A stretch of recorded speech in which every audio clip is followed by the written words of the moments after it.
si il y a des personnes qui suivent le live, et pour toutes les personnes qui vont suivre, si on veut vraiment être rentable dans le trading, il faut penser comme une entreprise, en quelque sorte.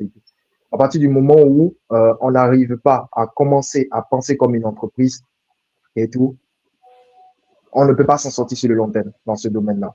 Dans tout ce qu'on fait, pour moi, dans toute activité lucrative. En tout cas, moi, j'ai eu à entreprendre énormément de choses.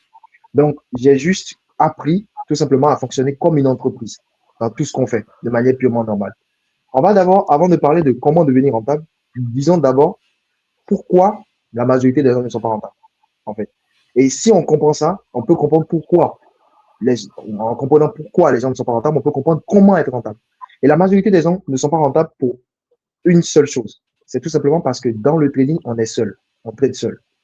Et quand tu trades seul, tu n'as de compte à rendre à personne. Alors que depuis notre enfance, il faut savoir qu'on a été habitué à rendre des comptes à quelqu'un. C'est ça, en fait. Le problème même vient de là. C'est à son socle qui est là-bas. Les gens ne comprennent pas ça. Imaginez-vous, dans notre enfance, on a toujours rendu compte à nos parents. Pour ceux qui sont nés en Afrique, c'est encore autre chose. Les parents nous ont toujours posé une question. Est-ce que tu as fait ci? Est-ce que tu as fait ça? Est-ce que tu as fait ci? Est-ce que tu as fait ça? Les parents ne sont pas, les parents africains en griffe ne sont pas plus en mode comment tu te sens? Raconte-moi un peu ta journée. Non, non, non, ils ne sont pas dans ça. Est-ce que tu as fait ci? Est-ce que tu as fait ça? Donc, c'est règlement de compte, en fait. Tu dois rendre des comptes à quelqu'un. Quand tu vas à l'école, tu rends des comptes à un professeur. OK? Tu rends toujours des comptes à quelqu'un. Quand tu finis à l'école et que tu dois avoir un diplôme pour aller demander un emploi, c'est pour rendre encore des comptes à un patron. Donc, ça veut dire quoi? Toute notre vie, on a été habitué à rendre des comptes à quelqu'un. Mais quand on rentre dans le trading, on devient seul. À rendre des comptes à qui? À rendre des comptes, à se rendre des comptes à soi-même. Le problème, c'est que toute ton enfance, tu n'as jamais appris à te rendre des comptes à toi-même. Tu n'as jamais appris ça. Tu n'as jamais appris à respecter ce que tu te dis. C'est pour ça que les gens ne sont pas disciplinés. C'est tout, en fait. Parce que une chose est sûre, hein, si tu as une stratégie de trading et qu'un policier vient avec un pistolet, il te dit, voilà, à partir d'aujourd'hui, si jamais tu rates une seule règle de ta stratégie, on te bute. C'est clair, mon gars, tu ne peux plus rater. Même si on te donne l'argent pour rater ça, tu ne vas pas rater. Tu ne vas pas. Pourquoi? Parce qu'il y a une autre personne qui est venue dans l'équation. Et moi, j'accompagne des gens depuis des années. Et j'ai fait une petite remarque simple. Toutes les personnes que j'accompagne, généralement, j'ai remarqué une chose. Le moment où je les accompagne, il y a une rentabilité qui est là. Il y a comment on appelle, une impulsion forte qui est là. Mais à partir du moment où le coaching est terminé et que tu pars, il y a certaines personnes qui n'arrivent plus à s'en sortir. Pourquoi? Parce que tu te rends compte qu'en fait, quand tu es en séance avec la personne te rend des comptes. Et ça, c'est pour les personnes, par exemple, qui suivent le live, qui sont coachs et tout ça, ça peut aider. Généralement, quand on est là avec l'élève, l'élève nous rend des comptes, en fait. Il rend des comptes à la personne. Tu vas lui demander combien de trades tu as pris cette semaine, comment ça s'est passé ta section. Et la personne te raconte ça. Donc, la personne rend des comptes à quelqu'un. J'ai fini en coaching avant ce live-là. La personne m'avait envoyé un trade aujourd'hui. Le trade était en gain. Je n'ai pas commenté le trade parce que je sais qu'il a raté sa stratégie. Le trade était en gain, mais il n'a pas respecté sa stratégie. Donc, je n'ai pas fait de commentaire. Le soir, on était en live et je lui dis comment ça s'est passé le trade. Il m'a dit ça a fini en SM. C'est là maintenant je lui dis comment tu as pris le trade? Il m'a expliqué le trade. J'ai dit est-ce que la stratégie est respectée? Il me dit non. Et là, il était venu là-bas se plaindre. Oh non, j'ai fini en SL et tout ça. J'ai dit est-ce que tu as respecté ta stratégie? Ta propre stratégie que toi-même tu as établie. D'abord, respecté. Pourquoi? Et c'est là maintenant qu'en me rendant compte de comment sa journée s'est passée, il est soulagé mentalement. Il connaît en même temps les erreurs qu'il a faites et il veut se ressaisir. Pourquoi? Parce que l'être humain est habitué à rendre des comptes à quelqu'un. C'est pour cela que même, moi je le dis, hein, même les plus grands de ce monde, que ce soit Donald Trump, Grant Cardone, tous les grands milliardaires qu'on connaît, ils ont tous des mentors. Ils ont tous impérativement tous des mentors. Quel trader ne sait pas aujourd'hui que, comment on appelle, pour être rentable, il faut régler les problèmes de psychologie? Quel trader ne sait pas ça? Quel trader? Tout le monde sait ça aujourd'hui. Mais pourquoi ils ne le font pas? Parce qu'ils n'ont pas appris à se rendre des comptes à eux-mêmes. Donc moi, je vois que le socle, il est là, en fait. Tu vois, donne tous les conseils que tu veux à quelqu'un. Il va te faire, oui, j'ai compris. 2 semaines après, fais bilan avec lui. Il n'a rien appliqué. Il n'a rien appliqué.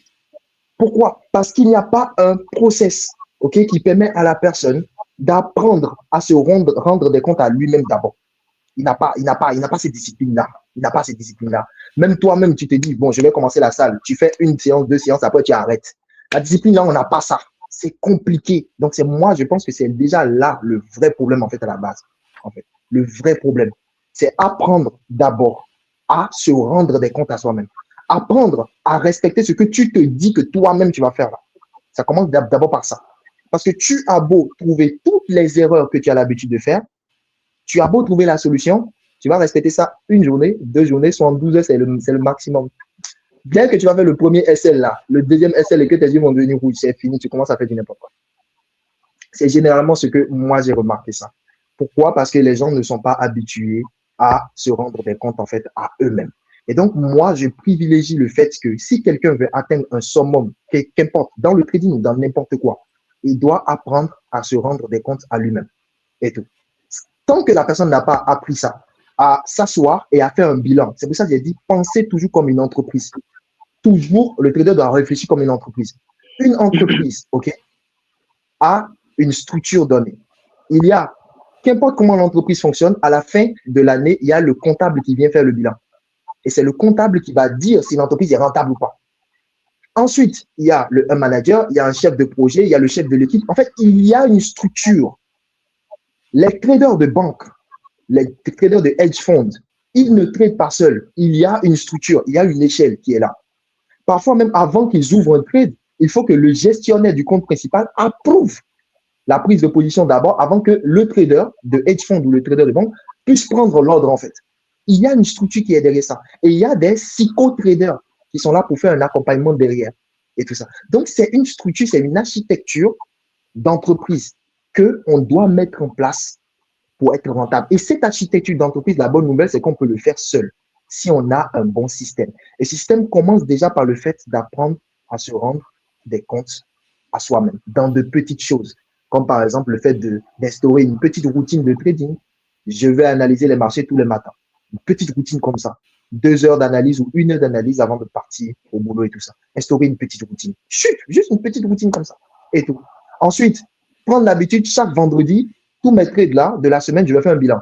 En fait, je veux juste rassembler tous mes trades quelque part. Aujourd'hui, on parle du journal de trading. Il y a Full Margin, par exemple, qui est là, qui est gratuit. Et tout. Pour stocker, en fait, ses trades et tout ça. Donc, en fait, on peut le faire une seule fois par semaine. Juste, en fait, commencer à prendre cette habitude-là de se rendre, en fait, des comptes à soi-même et de faire un bilan soi-même sans qu'il n'y ait quelqu'un derrière toi avec un bâton. Et tout. Ça commence déjà par ça. Maintenant, une fois que le trader a compris ça, la rentabilité, pour moi, ça se structure en 4 points. 4 points clés. Le premier point, c'est qu'est-ce que tu fais quand tu vas sur le marché? C'est quoi, bon, l'analyse que tu fais là? C'est quoi? C'est dans quel but? Qu'est-ce que tu fais concrètement? Et tout. OK. Parce qu'il y a des gens, aujourd'hui, ils se cachent, désolé du thème, hein, beaucoup de gens se cachent derrière la psychologie.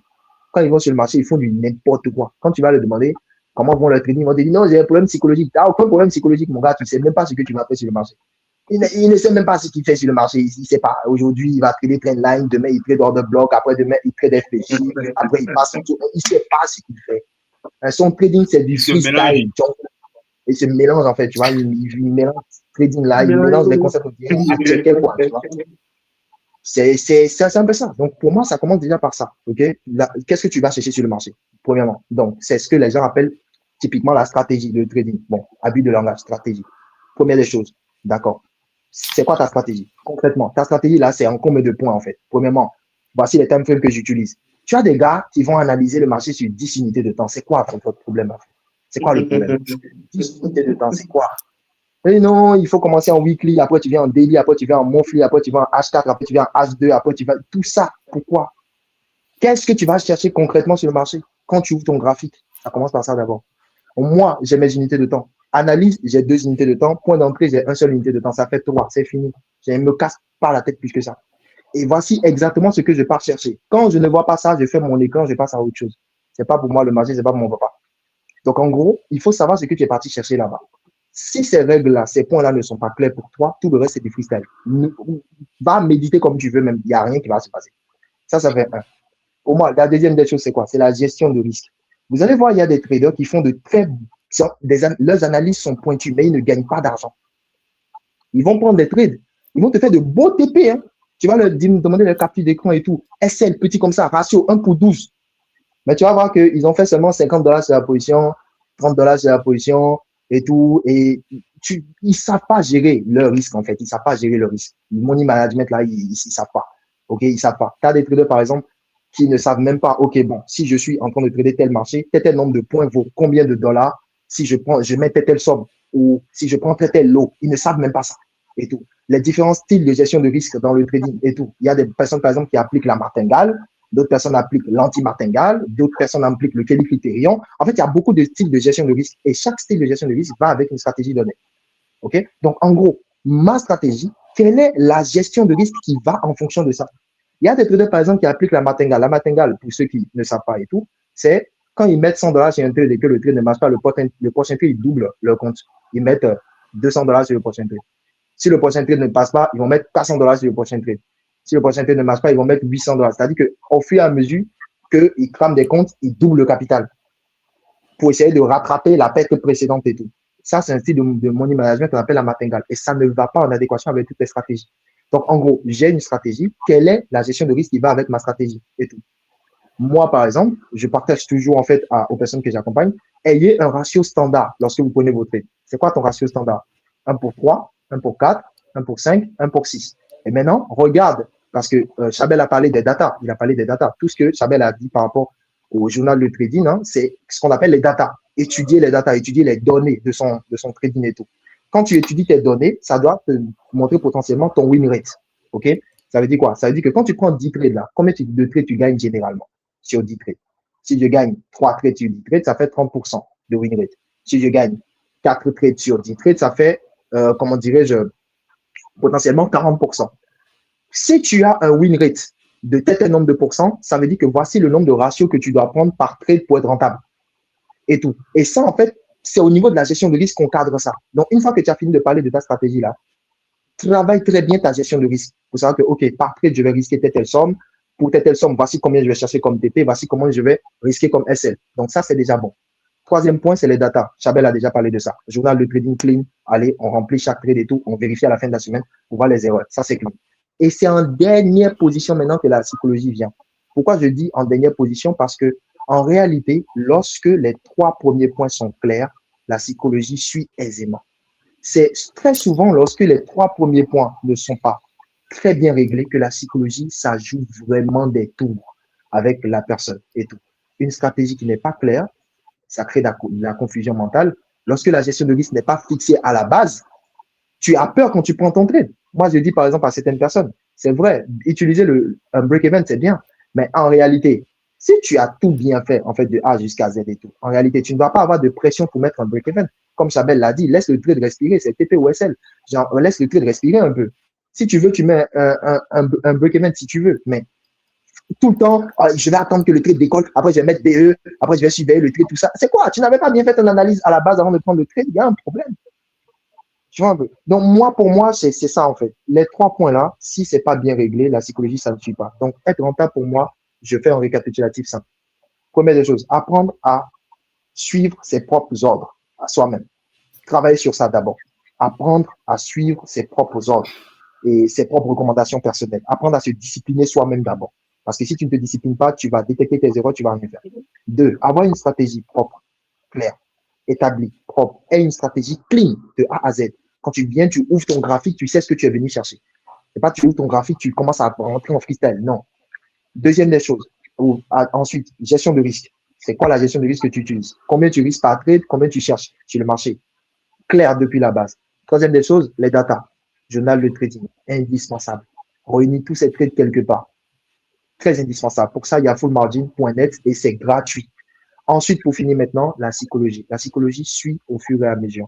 À partir de ce moment-là, tu vas commencer par identifier les erreurs que tu fais, identifier ta personnalité, comme Chabel l'a dit, et à partir de ce moment-là, tu feras le travail à ce niveau-là pour éviter de faire en fait les mêmes erreurs. Donc pour moi, en fait, c'est comme ça qu'on développe en fait une certaine rentabilité. Maintenant, il y a aussi une dernière chose que je ne vais pas oublier de dire. Il faut que tu arrives à définir d'abord c'est quoi la rentabilité pour toi et tout. Parce que ça, c'est une nuance aussi à faire. Pour certaines personnes, être trader rentable, c'est gagner le million de dollars. Pour certaines personnes, être trader rentable, c'est juste quand ils ont mis $100 de dépôt, ils veulent juste gagner $10 par jour. C'est ça, être rentable pour eux. Moi, j'ai déjà vu des gens, ils m'écrivent, coach, donnez-moi une stratégie pour gagner seulement $5 par jour. J'ai dit, $5 par jour. D'accord.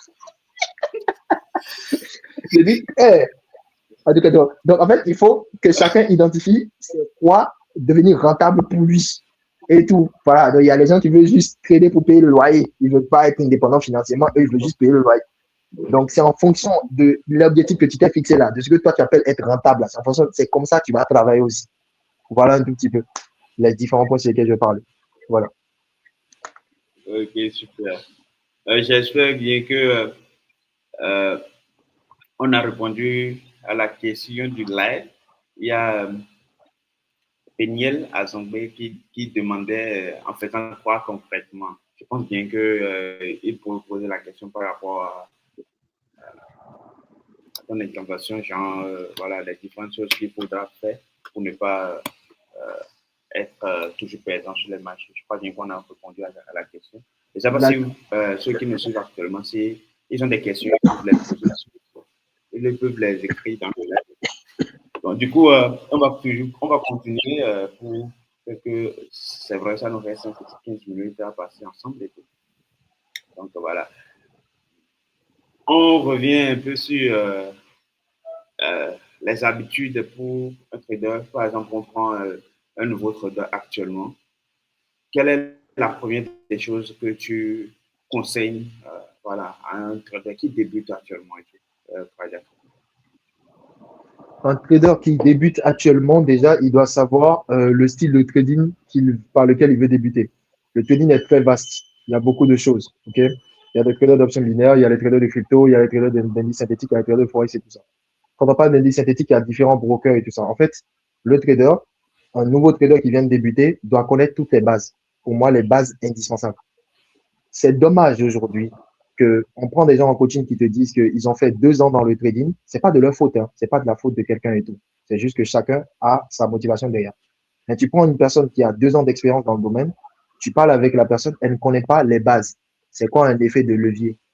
C'est quoi, comment dirais-je, l'impact du spread quand tu prends les positions? Parce que la personne te dit, mais j'ai bien fait le calcul. Normalement, j'étais censé gagner ici. J'ai pas, mais je comprends pas pourquoi j'ai pas gagné ça.